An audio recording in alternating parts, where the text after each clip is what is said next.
जय श्री ओम नमः सिद्धेभ्यः। जय श्री ओम नमः सिद्धेभ्यः। जय श्री ओम नमः सिद्धेभ्यः। नमो अरहन्ताणं नमो सिद्धाणं नमो आयर्याणं नमो वज्रायाणं नमो लोये सवसापूर्णम्।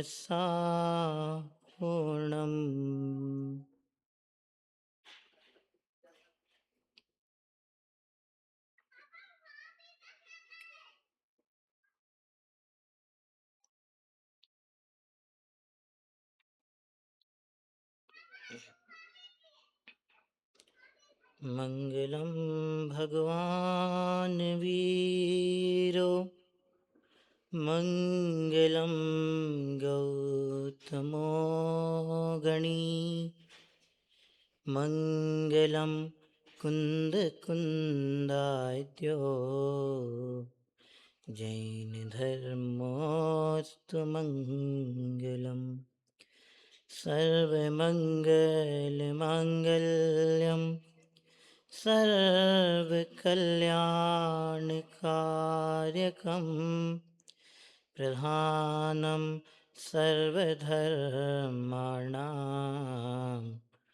जैनं जयतु शासनं जैनं जयतु शासनम्।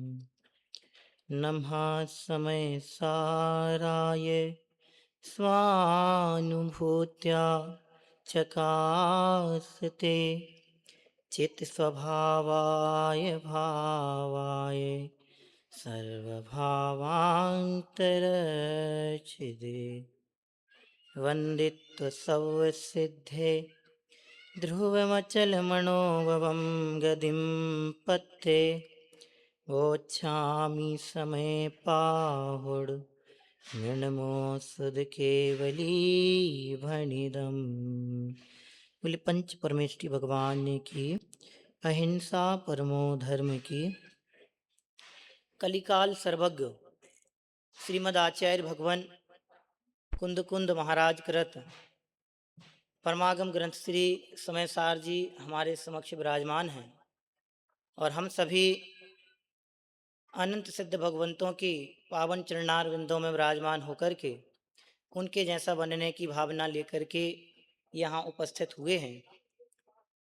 हम सबकी भावना इतनी विशुद्ध है, इतनी विशुद्ध है, इतनी विशुद्ध है कि उसका हम कोई तौल करना चाहें तो नामुमकिन है।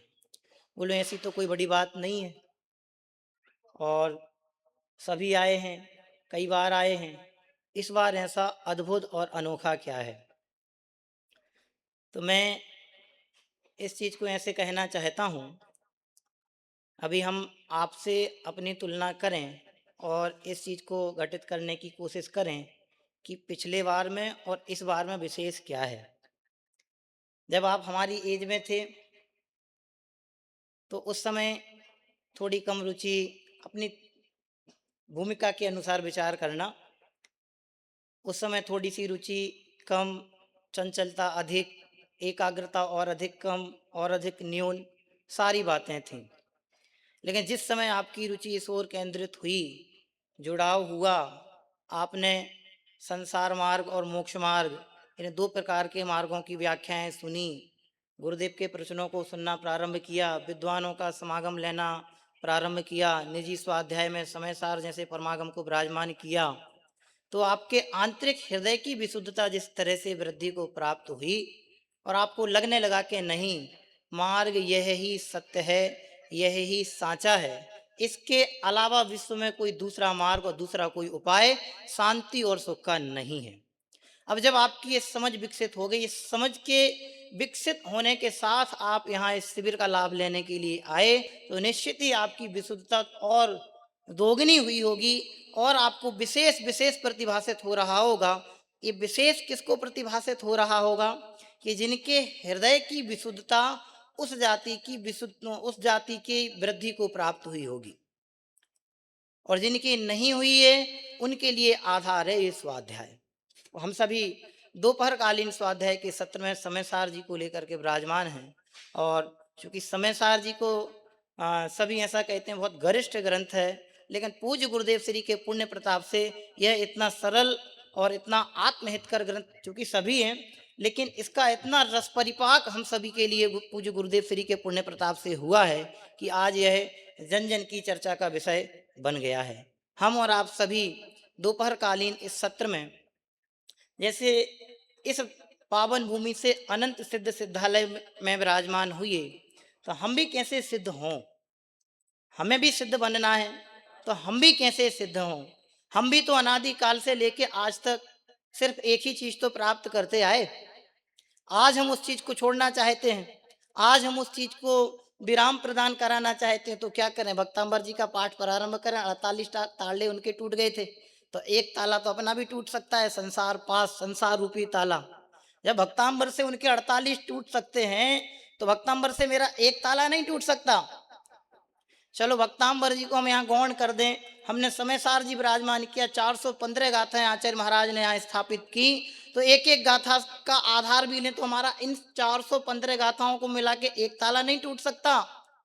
तो यहाँ आचार्य महाराज ने तो इस बात की सिद्धि पहले गाथा में कर दी कि 415 गाथाओं से हमें एक एक ताला तोड़ने की आवश्यकता नहीं है।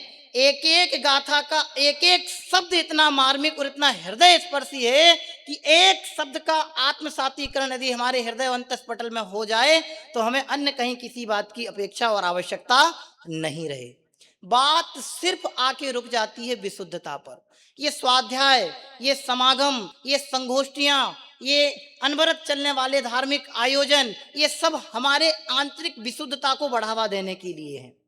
इन सब को करने के बाद यदि हमारे हृदय पटल की विशुद्धता वृद्धि को प्राप्त नहीं होती है तो फिर प्रश्न चिन्ह बराबर है। हम जिस चीज को विराम प्रदान करने के लिए यहाँ एकत्रित हुए, हम जिस चीज को अवरोधित करने के लिए यहाँ एकत्रित हुए, हम जिस संसार पास को मिटाने के लिए यहाँ एकत्रित हुए, हम जिस संसार की प्रक्रिया को यहाँ अब जो अनवरत रूप से अभी तक चलती आई है उसको विराम प्रदान करने के लिए यहाँ एकत्रित हुए, उस भाव को जो लेकर के यहाँ आए, उस भावना को जो संजो कर लेकर के यहाँ उपस्थित हुए, यदि वह ही हमारी पूर्ण नहीं हुई तो फिर क्या हुआ? पंडित साहब ने सुबह से कहा था, राजेंद्र पंडित साहब ने, कि वापस का रिजर्वेशन लेके आए हैं, तो मुझे उस समय वो पंक्ति याद आई सिद्ध पूजन की, झूमते शांति लता के कुंज चले प्रभु अब अपने उस गांव।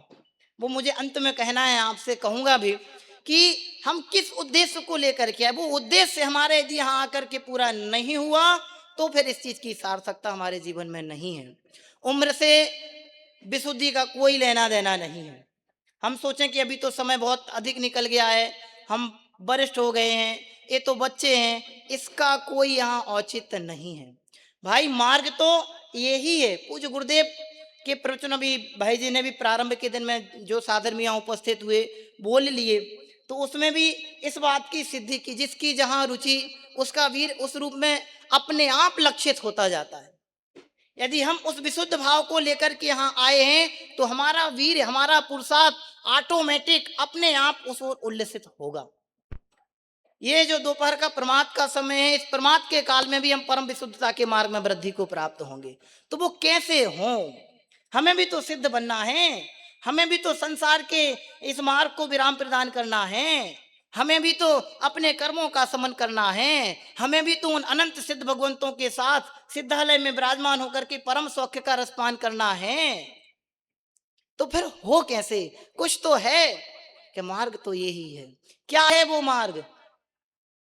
वरिष्ठ विद्वानों के माध्यम से हमने सुना, ग्रंथों में है, आगम में है, भगवंतों की वाणी वह ही है कि सबको एक समान सिद्ध समान देखो। सबको देखेंगे, अपने आप को देखेंगे तो मार्ग प्रकाशित होगा, खिलेगा, खुलेगा। बात सत्य है। तो यहाँ हम जो बात करने वाले हैं, हमारे सामने परमागम जी विराजमान हैं, तो वो सिद्ध कैसे बने? हम भी सिद्ध समान सुख को कैसे प्राप्त हों, हम भी कैसे उस परम आनंद को उपलब्ध हों। हमारी अनादिकालीन जो चाह है वो अब कब पूर्णता को प्राप्त हो, क्योंकि चाहे तो हमारी एक ही थी। हम भले अनादिकाल से लेके आज तक संसार में परिभ्रमण करते आए, लेकिन उस परिभ्रमण के पीछे हमारी चाह एक ही रही। हम भले उसको किसी भी प्रकार के शब्दों में घटित करने की कोशिश करें, लेकिन चाह हमारी आपकी, हम जैसे अनंत संसारी प्राणियों की सिर्फ एक ही थी।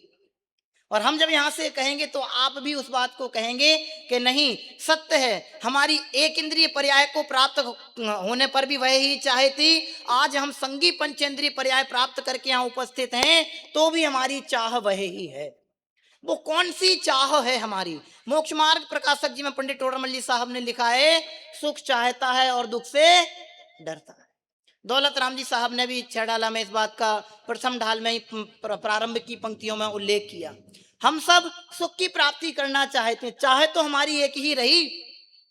हमने हमेशा एक ही चीज की, एक ही उपलब्धि की चाह रखी, जिसको हमने संक्षेप में यहाँ पे कहा सुख।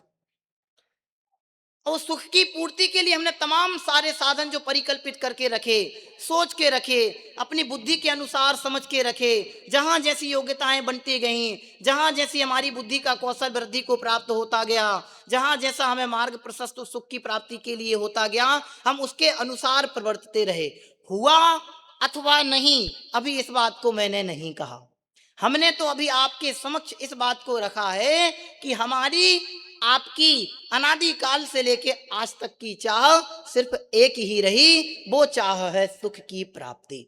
रही अथवा नहीं रही? रही के नहीं रही? अभी है कि नहीं है? बोलो पंडित जी, आप भी गजब करते हो, ऊपर बैठ के हमसे पूछ रहे हो रही कि नहीं रही। यहाँ अगर हमारी चाय नहीं रही होती तो हम यहाँ काहे के लिए आते? यहाँ अनंत सिद्ध भगवंतों की आराधना में काहे के लिए एकत्रित होते? भगवान पार्श्वनाथ स्वामी का जो पंच कल्याणक मंडल विधान आज से प्रारंभ हुआ है वो काहे के लिए करते? हमारी भावना है, तभी हम उस भावना की परिपूर्णता के लिए यहाँ एकत्रित हुए हैं। इसलिए भाई, आज यहां से हमें ऐसे मार्मिक बिंदुओं को लेकर के जाना है कि आज तक उस चाह की पूर्ति में हमने जो भूलें की, हमने जो त्रुटियां की, हमसे जो मिस्टेक्स हुए, अब वो ना हो। इस शिविर के माध्यम से हमको अपनी उन अनादिकालीन भूलों को विराम प्रदान करने की कोशिश करना है, जो इस मन मस्तिष्क में बिल्कुल ठूस ठूस के और ठसाठस भरी हुई है। मैंने दोनों शब्द क्यों बोले, ठूस ठूस के और ठसाठस के? क्योंकि हमारे हृदय में, हमारे मस्तिष्क में इतनी इतनी इतने इतने प्रकार की प्रकल्पनाएं स्थापित हैं कि हम चाहते हुए भी उनसे बचना नहीं चाहते, हम चाहकर भी उनको छोड़ना नहीं चाहते। हम कितने साल से स्वाध्याय कर रहे हैं, हम कितने साल से समय साथ अनवरत रूप से सुन रहे हैं, कितने कितने विद्वानों का समागम हमने प्राप्त किया। हमने उनसे भी यही सुना था कि तुम भी सिद्ध, हम भी सिद्ध, संसार में जितने भी प्राणी हैं वे सब भी सिद्ध। आज भी हम वही सुन रहे हैं, वही सुना रहे हैं, लेकिन उसका प्रतिफल क्या प्राप्त हुआ? बिना विशुद्धता के प्रतिफल का आकलन नहीं किया जा सकता, और विशुद्धता का आकलन कोई दूसरा नहीं करेगा। मैं आपकी विशुद्धता का आकलन नहीं कर सकता, आपके हृदय पटल में क्या चल रहा मैं उसका आकलन नहीं कर सकता। उसका आकलन करने के लिए मुझे केवल ज्ञानी होना पड़ेगा, और जब हम केवल ज्ञानी हो जाएंगे तो हम सोचेंगे नहीं कि आप क्या कर रहे हैं। इसलिए भाई, सोचने की बात है कि अनादिकाल से लेकर के आज तक हमने जो किया, आज अगर हमें उसको विराम प्रदान करना है तो इसकी शरण में आना पड़ेगा। कली काल में एक ही सर्वोत्तम शरण हम सबके लिए आत्महित के लिए उपलब्ध है, जिसको हम सभी अपने हृदय पर सिरोधार्य करते हैं मां जिनवाणी के रूप में। और आज का समय ऐसा विपरीत आ गया है कि जिनवाणी दूर, मोबाइल समकक्ष हो गया है, तो परिस्थितियां और अधिक विपरीत होती गई हैं। लेकिन आपकी पीढ़ी, हमारी पीढ़ी अभी इस विपरीतता से बची हुई है। आज भी हमारे हाथों में ये पवित्र जिन शासन का गौरव जिनवाणी के रूप में उपलब्ध है, इसलिए हमें तो अपना हित आज ही करना है। ये बात हमें यहाँ से समझनी है। वंदना नहीं करेंगे तो चलेगा। हम वंदना करने गए थे, रास्ते में दो साधर भी हमारे साथ थे, उनसे चर्चा हुई, वंदना नहीं करेंगे तो चलेगा, लेकिन यहाँ आके विशुद्धता नहीं बना पाए तो फिर विशुद्धता कहाँ बनाएंगे, सोचने वाली बात है। अनंत सिद्ध इस भूमि से हुए हैं। यहाँ सिद्ध बनने की ही बात हम सीखने की कोशिश कर रहे हैं कि अगर हमें अपने संसार को विराम प्रदान करना है तो मार्ग ये है।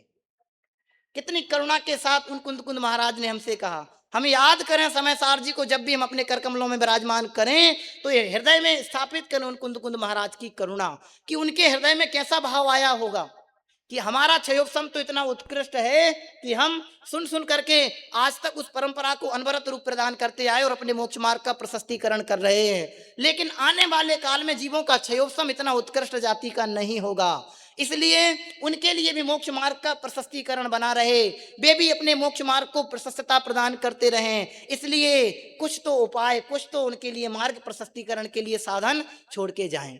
उस अपार करुणा को हृदय में आत्मसात करके देखेंगे तो इस समय सार का महात्मा हमारे अंत हृदय में गुंजायमान होगा।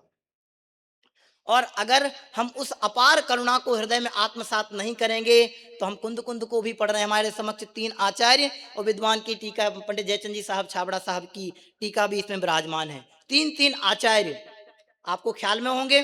साक्षात आचार्य कुंद कुंद महाराज की अमृत वाणी, आचार्य अमरचंद महाराज की वाणी, आचार्य जयसेन महाराज की वाणी, 3 आचार्य का साक्षात समागम हम यहाँ लेके बैठे हुए हैं।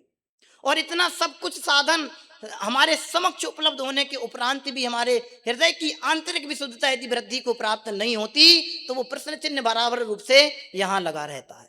वो प्रश्न चिन्ह हमें बार बार अपने लिए बिल्कुल चोट करे कि भाई रुको। जब भी कहीं कोई ऐसा अपने से स्खलन बने तो उसी समय उस स्खलन को याद करते हुए वो चोट अपने पे पड़े, भाई त्रुटि हुई, हमें सिद्ध बनना है और सिद्ध बनने का मार्ग ये है।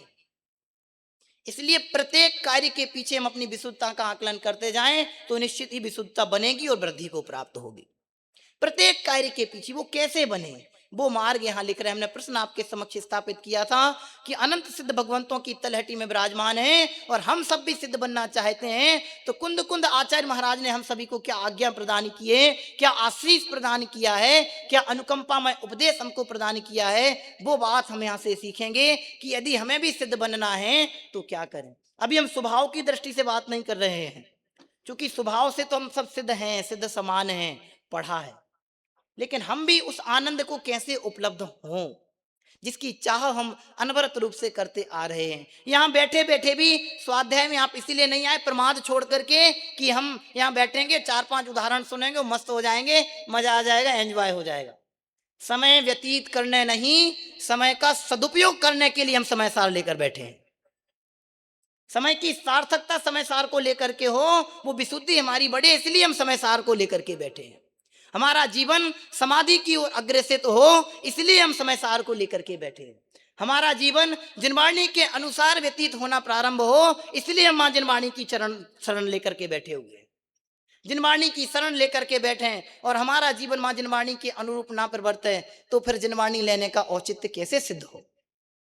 हम मां जिनवाणी की शरण में लेकर के बैठे हैं, तीर्थंकर भगवंतों का गुणानुवाद करते हुए पूजन विधान में बैठे हैं और उनके जैसे बनने की भावना हमारे हृदय में उत्पन्न नहीं हो तो फिर कैसे हमारा वह पूजन विधान करना सार्थक सिद्ध होगा।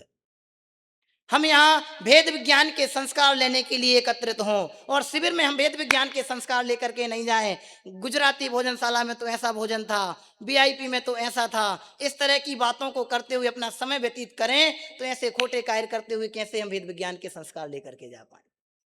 ये बात यहाँ से हमें आज सीख के जाने हैं कि ये नरभव हमको जो मिला है, इस नरभव की सार्थकता भेद विज्ञान के संस्कारों से है, जिसकी चर्चा का बिल्कुल बिल्कुल सुस्पष्ट स्पष्टीकरण कुंद कुंद महाराज ने हमारे लिए प्रदान किया है कि भाई यदि हम और आप सिद्ध बनना चाहते हैं तो मार्ग एक है। आइए हम आचार्य महाराज के वचनों को बाँचते हुए आगे बढ़ते हैं। कलश क्रमांक 131 यहाँ पर हमने खोल के रखा है, संबर अधिकार का कलश है, बहुत सुंदर कलश है, उसका हम वाचन यहाँ से करते हैं। भेद विज्ञान तह सिद्धा,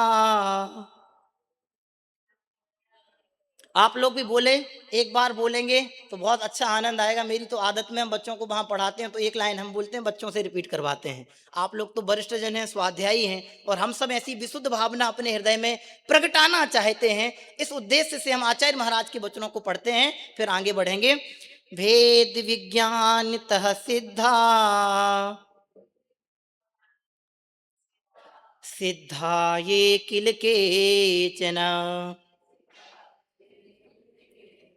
अस्यैवाभावतो बद्धा,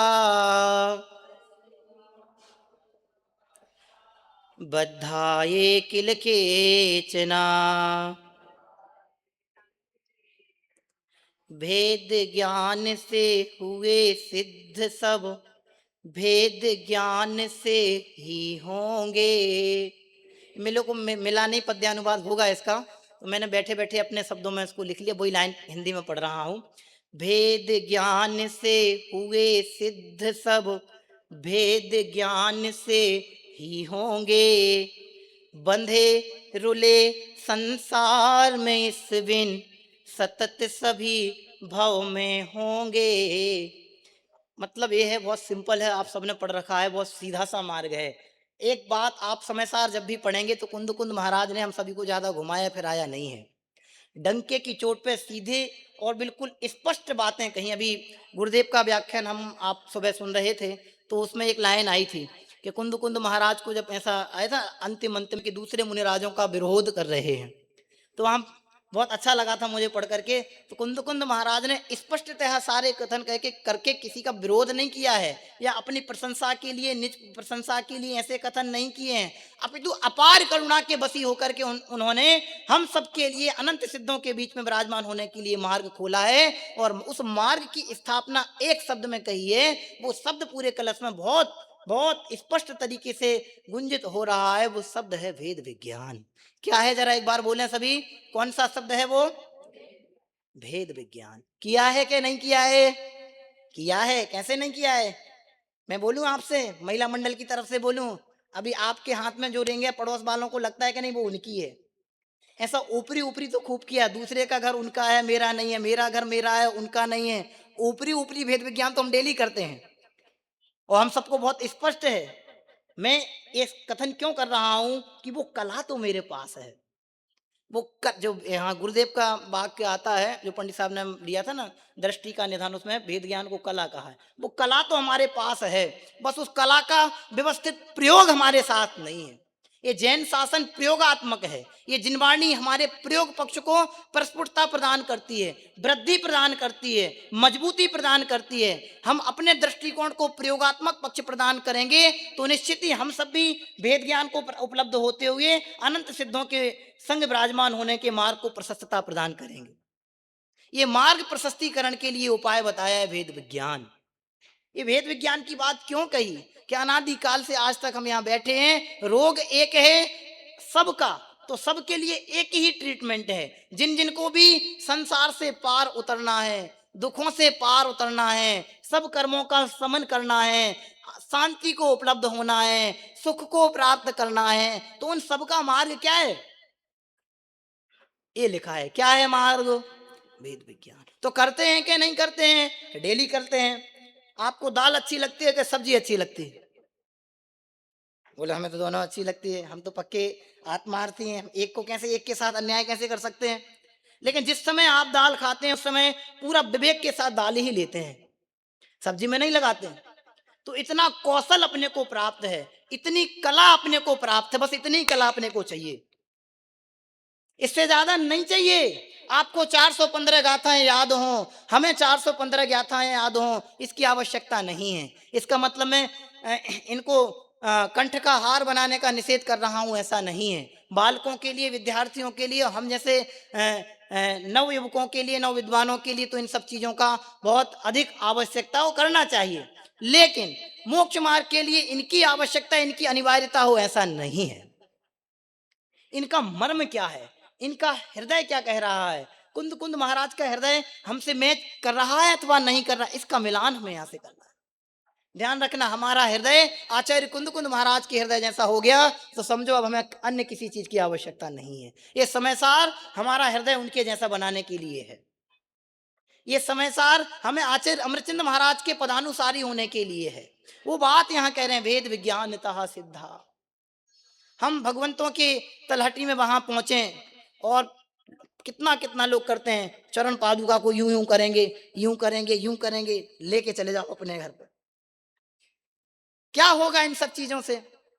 लेकिन बात भाई ये है कि जिन मार्ग का अनुकरण करके वे उस अनंत आनंद, असीमित आनंद, अपरिमित आनंद को उपलब्ध हुए हैं, उस मार्ग का हम भी अनुसरण करेंगे तो वह दिन दूर नहीं कि हम भी उनके समान अपरिमित आनंद को उपलब्ध होंगे। इसलिए भाई इन सब चीजों की आवश्यकता नहीं है। बाहरी दिखावों में जितने अपने जीवन को व्यतीत करेंगे, जितने समय को हम व्यतीत करेंगे, उससे कुछ भी उपलब्ध होने वाला नहीं है। समय तो प्रतिपल प्रतिक्षण व्यतीत हो रहा है। पल पल जीवन बीता जाता है, बीता पल नहीं वापिस आता है। आता है क्या? आपने कितने समय गुजार दिया? आप मान लो 55 साल के हैं तो आपका ये 54 साल कुछ दिन आपके निकल गए। अब इतने समय का आप आकलन करो, आधे रात में निकाल दो, आधा डिवाइडेशन करो पूरा, तो क्या उपलब्ध हुआ? जो समय चला गया, समय किसी का सगा नहीं होता। ऐसे हिंदी के अनेक उसमें अपन पढ़ते हैं, समय किसी का सगा नहीं होता और समय किसी के साथ अन्याय नहीं करता। हमारे साथ भी अन्याय नहीं किया। आपको यदि 35 साल की उम्र में गुरुदेव और समय सार मिले तो आपके साथ न्याय हुआ, अन्याय नहीं हुआ। क्यों? क्योंकि आपको ये तो है कि 35 साल में मिल गए। आपको 35 साल में गुरुदेव और आचार्य कुंद कुंद महाराज और समय सार मिल गया। कई लोग ऐसे होते हैं जीवन पूरा है, पर्याय पूरी हो जाती है, गुरुदेव और समय सार सुनने को नहीं मिलता। समय सार क्या है वो शब्द उनके कानों नहीं पड़ता, और अपना जीवन इतना धन्य है कि अपने को बचपन से मिल गए, और ये सब अपनी धन्यता अपने को परिलक्षित नहीं हो तो फिर भैया टोडरमल्ली साहब के शब्दों में बोले तो क्या कहना पड़ेगा? बोलो भैया, आप सबको पता है क्या कहना पड़ेगा? नहीं कही जाती। सोचो जब ज्ञानियों से नहीं कही जाती तो हम और आप जैसे क्या कह पाएंगे? इसलिए भैया कोई हमसे ऐसा प्रश्न खड़ा नहीं कर पाए अब टोडरमल्ली साहब के अलावा कि ये तो भैया मुमुक्षु हैं। मुमुक्षु कहते हुए संपूर्ण देश और देशांतरों की समाज को गौरव होता है, होता है, होता रहे। ऐसा कार्य करे पूज्य गुरुदेव की छत्र छाया में रहते हुए तो ये समय सार की वाचना, समय सार का श्रवण, समय सार का पाठन, समय सार का मंथन और ये समय सार के शिविर हमारे लगाना सार्थक हो जाए। ये है भेद विज्ञानता सिद्धा। ये भेद विज्ञान जनित अपने हृदय में भाव प्रस्फुटित हो। स्वपर का भेद विज्ञान, मेरा क्या है, पर से मेरा कुछ संबंध नहीं, ये सब कथन आपने बहुत सुन रखे हैं। लेकिन बारंबार अपने हृदय को ये छुएं, हृदय को बिल्कुल चोट करें कि भाई आज तक हमने नहीं किया, अब ये समय आ गया, अब विसराने जैसा नहीं है। ना जाने कब पर्याय किसकी पूरी हो जाए। कोरोना के समय हमने और आपने संसार की इतनी भयावह परिस्थिति देख ली है कि हमें अब नरक जाने जाकर देखने की आवश्यकता नहीं है। आपने आपने एक कोरोना का प्रसंग सबने न्यूज़पेपर में पढ़ा होगा कि हमारी भारतीय संस्कृति कितनी सर्वोत्तम संस्कृति है, और हम और आप सभी को उस संस्कृति में जन्म मिला है और अपने जीवन को धन्यता प्रदान करने का सुअवसर प्राप्त हुआ है। एक 70-75 साल का वृद्ध हॉस्पिटलाइज था कोरोना के टाइम में, और उसी समय एक नवयुवक आया, उसको ऑक्सीजन की जरूरत थी। तो उस नवयुवक ने कहा कि भाई, डॉक्टर को बोला कि इस ऑक्सीजन सिलेंडर की आवश्यकता हमसे ज्यादा इसको है, हमसे ज्यादा इसको है। इसने दुनिया देखी नहीं है, मैंने सारी दुनिया देख ली है, मैंने सारा जीवन अपना जी लिया है, इसको अपना जीवन जीना है। मुझे जो करना था मैंने अपना जीवन में कर लिया, इसको अपने जीवन में सब कुछ करना शेष है। इसलिए मुझसे ज्यादा इस चीज की आवश्यकता इसके लिए है, इसलिए सामने वाले को प्रदान करो। इतनी उत्कृष्ट सहयोगात्मक संस्कृति जहां है, ऐसी भारतीय संस्कृति में और भारतीय संस्कृति के अंतर्गत हम सभी को जैन शासन की छत्र छाया में जन्म प्राप्त हुआ। इससे बड़ी धन्यता हमारे जीवन की, आपके जीवन की दूसरी क्या होगी? और इसमें एक लाइन और आप लोग ऐड कर लें कि इस जीवन की धन्यता के साथ साथ हम सभी को पूज्य गुरुदेव श्री का समागम और वाणी सुनने का सुअवसर प्राप्त हुआ। इससे बड़ी जीवन की धन्यता दूसरी हमारे लिए क्या होगी? इतना सब कुछ प्राप्त करने के बावजूद भी हमारा जीवन इस ओर लक्षित नहीं हो पाया तो हम और आप क्या कर सकें? 70-75 साल के जीवन में हमने यदि ये भेद विज्ञान के संस्कार अपने अंतस में विराजमान नहीं किए तो फिर ये नरभव की हार है। बहुत अच्छे से पढ़ा है हमने, नर तन की हार। नर्तन को पाए कर भूलियो मती। आगे की लाइन मैं बोलूं कि आप लोग बोलेंगे? बन जा दिगंबर महाव्रत यति कर ले। बोलो हमसे तो पुरुषार्थ नहीं है, इतनी विशुद्धता नहीं है, हमसे तो छूटता ही नहीं है। कि छोड़ने की आवश्यकता नहीं है, हृदय में इतनी विशुद्धता तो लाने का ही नहीं सोचते। हम प्रतिमा प्रक्षाल पाठ का वांचन प्रारंभ करते हैं, परिणामों की अस्वच्छता तो नहीं पढ़ते। और एक भाई हाथ धो के गलती से नहीं आए तो बाकी 15 जितने लोग खड़े होते हैं वो क्या कहते हैं? दृष्टिकोण। मैं दृष्टिकोण की बात आप सभी के समक्ष कर रहा हूं। इसलिए भाई ऐसे कोई कृत्य हमसे नहीं हो जिससे मलिनता को उपलब्ध हो। हमें अपनी संभाल करनी है। ये 70-75 साल का जीवन कब व्यतीत हो जाएगा इसकी भी कोई गारंटी नहीं है। इसलिए ये संस्कार हमारे हृदय में पड़े। ये मार्ग हमारा जो हमें उपलब्ध हुआ है, यह हमारा परम विशुद्धता को उपलब्ध होते हुए हमें इस मार्ग में और वृद्धता को प्राप्त हो। इसलिए यहां लिखा है वेद विज्ञान तह सिद्धा। क्या लिखा है जरा बोलो एक साथ सभी? भेद विज्ञानतः सिद्धा। जितने भी सिद्ध हुए हैं वे सभी भेद विज्ञान से हुए हैं। और हम सब भी सिद्ध होंगे तो किसके बल से होंगे? भेद विज्ञान के बल से होंगे। इसलिए भेद विज्ञान के संस्कार हमारे हृदय में मजबूती से बैठने चाहिए। हंसी आती है, अष्टपहर जी में गाथा है कि सिद्ध भोजन खोजते। हम सब भी भावी सिद्ध हैं, वर्तमान में भी स्वभाव से सिद्ध हैं। हम अपने स्वभाव से सिद्ध होते हुए वर्तमान में ऐसे कोई अनैतिक कार्यों को बढ़ावा दें तो फिर आप और हम सभी को सोचना पड़ेगा कि भाई भावी सिद्ध कैसे होंगे। यदि भावी सिद्ध हम सभी को होना है और अनंत सिद्धों के संग विराजमान होना है तो इस मार्ग पर हम सभी को बुद्धि पूर्वक प्रवर्तने का प्रयत्न करना पड़ेगा। मार्ग यही है, इसके अलावा अन्य कोई दूसरा मार्ग नहीं है। इसलिए हम सभी को बुद्धि पूर्वक इस मार्ग में बढ़ने का प्रयास करना चाहिए। करने का प्रयास करेंगे तो निश्चितता ही वह दिन दूर नहीं होगा कि जब हम और आप सब भी अनंत सिद्धों के संग विराजमान होकर के केली करते हुए अपने जीवन को धन्यता और सार्थकता प्रदान कर रहे होंगे। हमारा अंत में आप सभी से प्रश्न है कि जिस उद्देश्य को हम और आप सभी यहाँ लेकर के आए हैं कि हम सब अपने हृदय को, जो विशुद्धता की बात हमने आप सभी के बीच में प्रारंभ की थी कि हम कैसे अपने हृदय में विशुद्धता को वृद्धि प्रदान करें, कैसे हम विशुद्धता के मार्ग में आगे बढ़ें, कैसे हम अनंत अनंत सिद्धों के संग विराजमान होकर के केली करें, जिसका उत्तर हमने आचार्य महाराज के शब्दानुसार देने का प्रयास किया, जिसको यहाँ पर भेद विज्ञान के रूप में कहा। हमारा आपसे प्रश्न है कि आज तक हमने जो नहीं किया अब वह करने की बारी है। तो वो हम जो उसके करने की बारी है तो वो यहाँ से हमने जो सीखा वो शब्द आप सभी को बोलना है कि हम सभी को इस शिविर के माध्यम से कौन से संस्कार ले जाकर के अपने जीवन को सार्थकता प्रदान करनी है। एक शब्द आपको बोलना है, बार बार मैंने बोला है, ऐसा वो क्या हम यहाँ से लेकर के जाएं जिससे हम अपने जीवन को धन्यता और सार्थकता प्रदान करें। एक साथ बोले, पंडित साहब तक आवाज पहुंच जाए। थोड़ा सुनाई कम दे रहा है, जोर से बोलो जरा। भेद विज्ञान।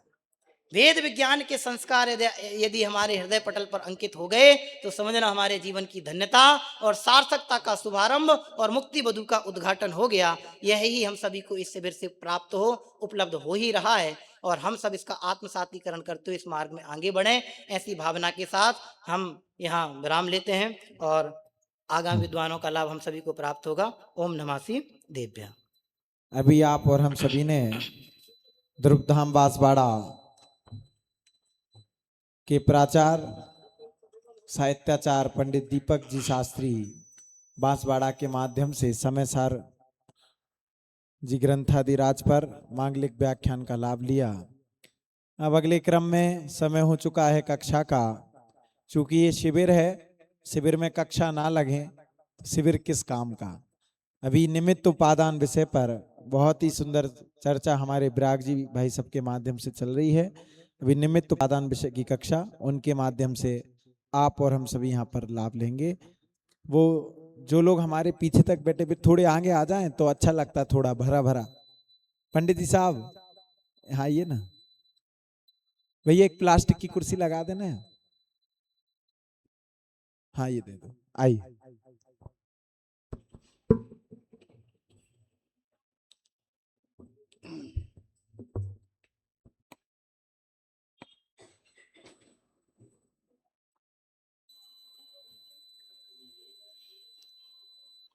डमो अरहन्ताणं डमो सिद्धाणं डमो आयर्याणं डमो वज्रायाणं डमो लोये सव्वसाहुणम् मङ्गलं भगवान् वीरो मङ्गलं गौतमो गणी मङ्गलं कुन्दकुन्दार्यो जैनधर्मोऽस्तु मङ्गलम् सर्वमङ्गलमाङ्गल्यं सर्वकल्याणकारकं प्रधानं सर्वधर्माणां जैनं जयतु शासनं जैनं जयतु शासनं जिनके विमल उपदेश में सबके उदय की बात है समभाव समता भाव जिनका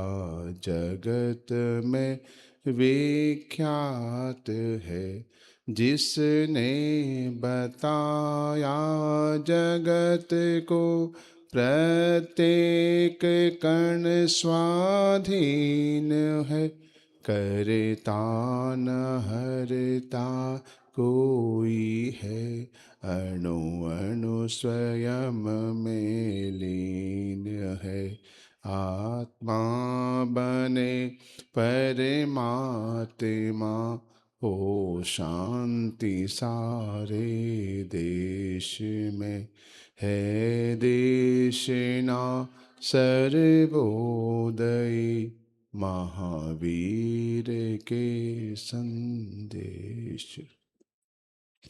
दोपहर के सत्र में हम सब यहाँ पर एक सुंदर चर्चा कर रहे हैं। इसका नाम निमित्त उपादान है और कई लोगों को उसका परिचय प्राप्त है ही इस विषय का। कई लोगों को सामान्य प्रतिभास है कि कुछ चर्चा इस संबंध में जिनागम में मिलती है।